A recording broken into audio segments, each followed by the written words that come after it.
Kabar angin timbul berkenaan 10 orang pemain Johor Darul Ta'zim, JDT, dan Hector Bidoglio bakal tinggalkan pasukan.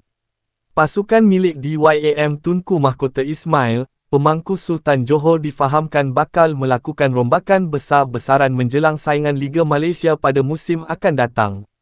Beberapa tonggak utama skuad Harimau Selatan ini dijangka bakal meninggalkan pasukan tatkala terdapat kabar angin melibatkan pemain import dan juga jurulatih, Hector Bidoglio.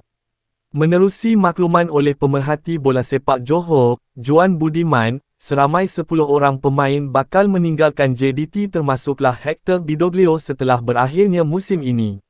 Sebaik saja anda menjadi sebahagian daripada JDT, anda adalah sebahagian daripada sebuah keluarga, tulis Juan Budiman. Terima kasih dan semoga terus maju jaya, ujar beliau sambil memuat naik foto 10 pemain berkenaan dan Hector Bidoglio.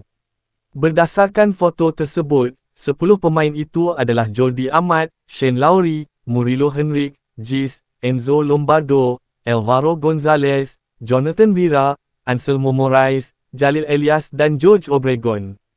Sehingga kini masih belum ada pengesahan rasmi maupun pengumuman dari kelab JDT mengenai penghijrahan keluar 10 pemain dan juga Hector Bidoglio ini.